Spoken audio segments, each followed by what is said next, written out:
Hello दोस्तों, स्वागत है आपका स्लीपी क्लासेस में। आज मेंस डे में हम एक ऐसा सवाल देखेंगे जहां हम राइट्स और ड्यूटीज और उनके बीच के रिलेशनशिप को डिस्कस करेंगे। तो आइए सीधा चलते हैं सवाल की तरफ। The recent Panch Pran on the occasion of 75 years of independence has brought the focus back on duties that need to be performed by the citizens. In this context, discuss the interplay between rights and duties in a democracy. Now पंचप्रण क्या था? पंचप्रण actually prime minister की speech से लिया गया है। Although they may not ask directly from the speech, but emphasis duties के ऊपर आ रहा है, इस बात में कोई शक नहीं है। नंबर वन, प्राइम मिनिस्टर ने 5 पॉइंट फॉर्मूला दिया था कि इंडिया को एक डेवलप्ड नेशन कैसे बनना है। उसमें से 5th पॉइंट कहा था कि हम सबको अपनी ड्यूटीज के ऊपर ध्यान देना चाहिए, including himself and the ministers as well. Secondly, 2022 के अंदर फरवरी में सुप्रीम कोर्ट के पास एक पिटीशन आई जिसने कहा कि फंडामेंटल ड्यूटीज को एनफोर्सेबल बना देना चाहिए।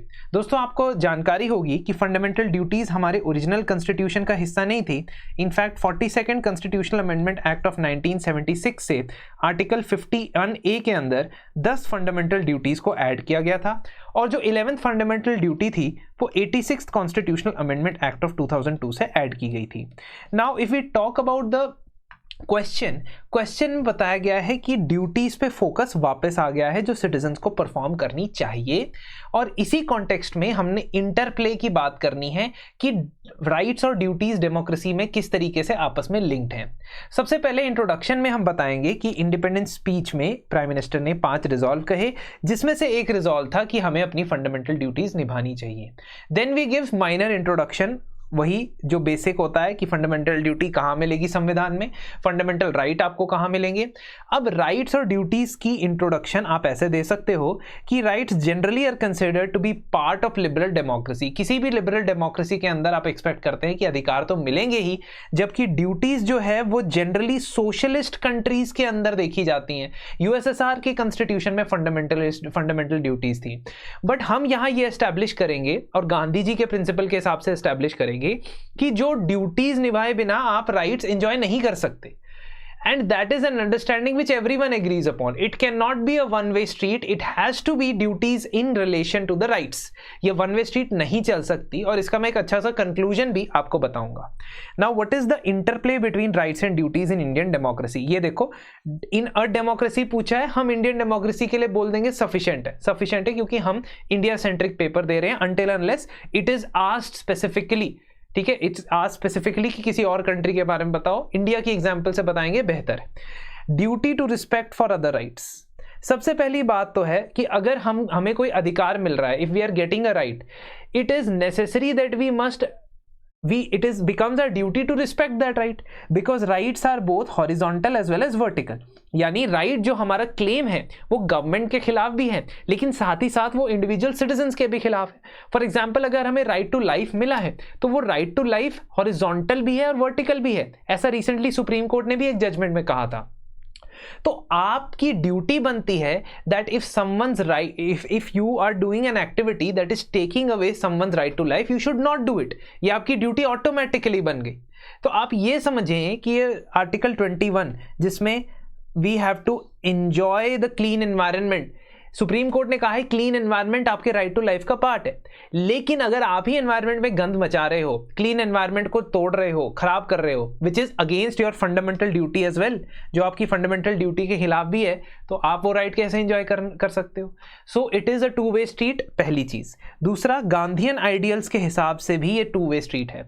गांधी जी ने एम्फेसाइज किया कि सबसे पहले कोई अपनी ड्यूटी परफॉर्म करता है एंड देन उसको राइट्स मिलते हैं। ही गिव अ डिफरेंट अप्रोच, है ना। ये नहीं कि हमें अधिकार मिले उसके बदले में हम ड्यूटीज करते हैं, that is the conventional approach, but first we do the duty, we perform a duty and in that response we get the rights. ठीक है, तो ये निष्काम कर्म की फिलॉसफी जो है गीता में भी आई है। Now this similar question can be asked in ethics also.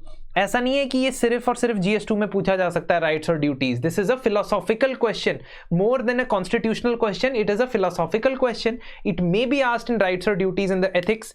Ethics में बस आपने क्या बदलाव करना है, एथिक्स में आप ज्यादा थिंकर्स के नाम लिखोगे, ज्यादा examples from the thought process दोगे, अलग अलग थॉट प्रोसेस दोगे, लेकिन जीएस के अंदर आपको इतने ज्यादा थिंकर्स के नाम यहां मेंशन करने की जरूरत नहीं है, ज्यादा एग्जाम्पल्स के ऊपर काम करोगे। तो reminder of an obligation, duty क्या है? This is an reminder that they need to do something, क्योंकि ये हमने कॉन्स्टिट्यूशन में एनश्राइन इस वजह से की है। ऑल्दो ओरिजिनल कॉन्स्टिट्यूशन में नहीं है, लेकिन सक्सेसिवली किसी सुप्रीम कोर्ट की जजमेंट ने ना किसी गवर्नमेंट के एक्शन ने इसे हटाया है। तो at least this part of the 42nd amendment has been respected by all. For example, it is the duty of the state to give free education till 14 years, ठीक है, लेकिन साथ ही साथ it is the duty of the citizen to give education to their children. तो इसका मतलब rights जो हैं वो सरकार को कुछ ड्यूटी देते हैं, अब उसके बदले में rights are working as a duty for the government, because you understand, आपको अधिकार मिला है तो सरकार की ड्यूटी ऑटोमेटिक बन जाती है कि वो उस अधिकार को आपको दिलवाए। And similarly when you are given a duty you also have to perform that, तभी ये रेसिप्रोकल रिलेशन चलेगा, नहीं तो सोशल कॉन्ट्रैक्ट में दिक्कत आनी शुरू हो जाएगी। इंडिविजुअल वर्सेस सोसाइटी, ड्यूटी ये रिकॉग्नाइज करता है कि आपकी ऑब्लिगेशन सोसाइटी की तरफ है और आपको कुछ इंडिविजुअल प्रिविलेजेस मिले हैं, ये आपके राइट्स इंश्योर करते हैं। तो if an individual has a right to free speech, there should also be a sense of responsibility कि using that right of free speech you are not perpetrating hatred और disorder. ये तो rights के अंदर ही इंश्राइंड है कि आपकी जो फ्री स्पीच है किसी को डिफेम करने के लिए, किसी ऑफेंस के लिए, किसी को इंसाइट करने के लिए नहीं हो सकती है। तो does it not come automatically with a duty, the right that has been given to you? Well explained. Anti national activities के लिए वार्निंग की तरह काम आता है। और आप इसमें फंडामेंटल ड्यूटीज जो है, अगर आपको याद है, याद तो करनी पड़ती हैं ये चीजें, तो याद है तो उसको आप बताओगे कि national flag, destroying public property, ये इसके खिलाफ आपको रोकता है। Duty flows from rights, and इसका एक और एग्जांपल दिया है कि duty to denounce derogatory practices against women, this is a fundamental duty. अगर आप आर्टिकल 51A पढ़ोगे तो आपको ये ड्यूटी दी गई है कि वुमेन के अगेंस्ट किसी भी तरीके की डेरोगेटरी डिस्क्रिमिनेटरी प्रैक्टिस आप नहीं फॉलो करोगे, and that is what is enshrined in right to equality. So if you perform that duty, you will automatically be doing the horizontal वाला part. Horizontal वाला part, सरकार अपना part करती रहेगी, but your part will be completed. This is how rights and duties are interplayed. 6-7 points are enough. Now you will talk about कि ये इतना भी आसान नहीं है जितना हम बोल रहे हैं। If you are a mature answer writer, you will understand, आप उस चीज को समझोगे कि आपने इंटरप्ले के बारे में बता दिया, ये कहने की बातें, बट प्रैक्टिकल या एम्पेरिकल बेसिस पे क्या राइट्स और ड्यूटीज इतने इजीली आपस में कोलैबोरेट होते हैं? नहीं। व्हाई? बिकॉज नंबर 1, ड्यूटीज जो है नॉन जस्टिसेबल है, संविधान में उन्हें एनफोर्स नहीं करवाया गया। दूसरा, कुछ ड्यूटीज जो हैं वो ऐड ही नहीं है जो शायद होनी चाहिए थी, voting, paying taxes have been included. तो यहाँ पे ना ये लाइन इधर आ गई, तो यहाँ पे आप बता सकते हो कि जस्टिस JS वर्मा कमेटी 1999 में बनी थी, उन्होंने कहा था कि ये ड्यूटीज जो होनी चाहिए वो इंक्लूड होनी चाहिए फंडामेंटल ड्यूटीज में। So you can write this line here, ठीक है, सजेशन वहीं साथ में लिख दिया। फिर फंडामेंटल ड्यूटीज जो है पार्ट 4 का पार्ट है, पार्ट 4 मतलब नॉन जस्टिसेबल पार्ट है, you can right it in the first point only, ठीक है, 2 बार लिखोगे कोई फायदा नहीं है। फंडामेंटल ड्यूटीज की वर्डिंग एम्बिगुअस है। For example, cherish the ideals of freedom struggle, कौन से वाले आइडियल को चेरिश करना है पता नहीं, थोड़े एम्बिग्विटी उसके अंदर देखने को मिलती है।